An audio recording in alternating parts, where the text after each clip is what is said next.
Yeah, did you get a chance to watch Indie Guys? Oh, no? Okay. All right, well, I mean, you've had the DVD for a year. Okay, I know, life happens. Okay, all right, love you, Mom.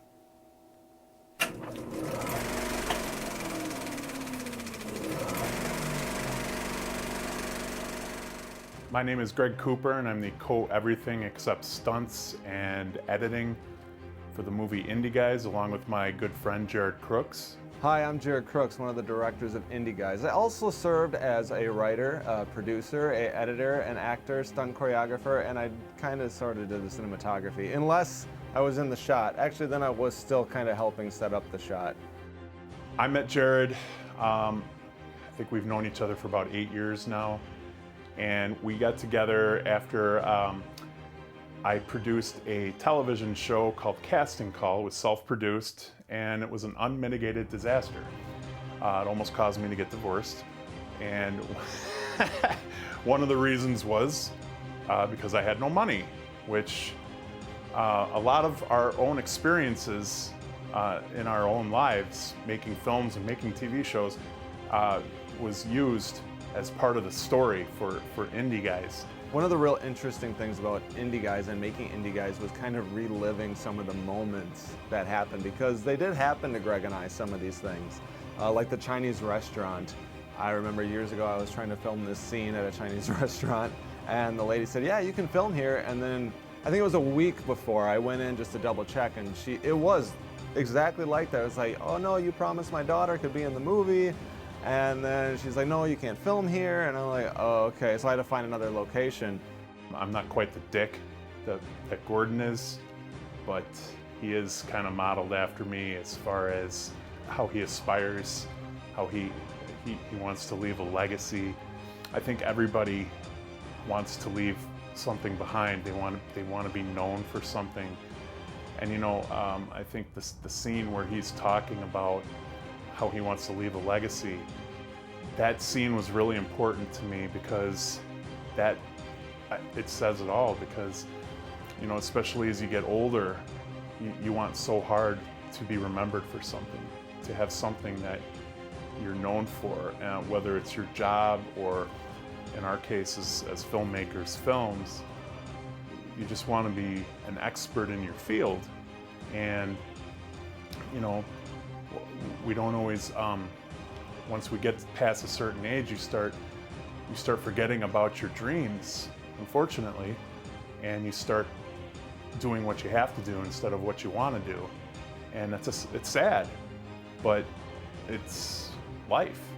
It took a little over 2 years to make Indie Guys.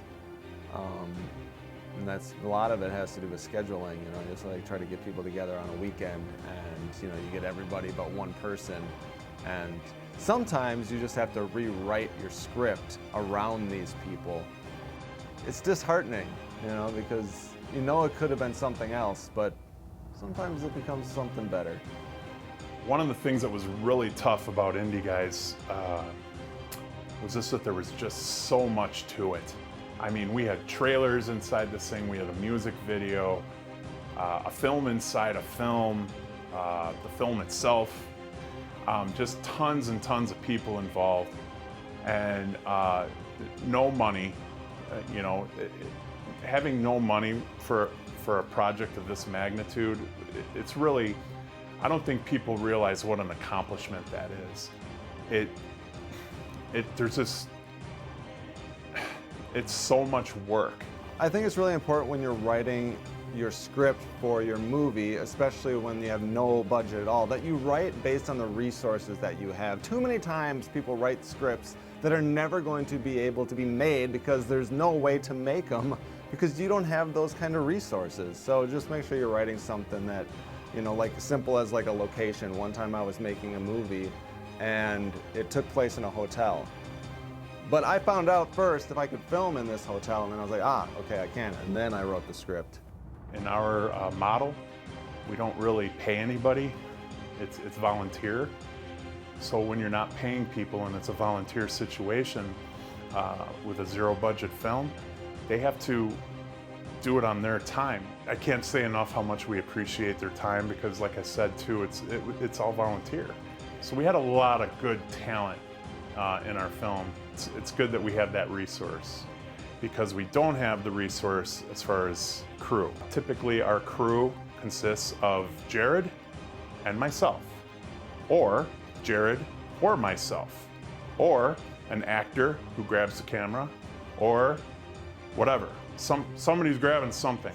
And that's what you have to do when you're making a film like this, making an independent film with no money. You do everything you can. By the way, that leads to a lot of errors and a lot of retakes. So that can be frustrating, especially in the editing room. So God bless you, Jarrod, for editing. I wouldn't want to do it.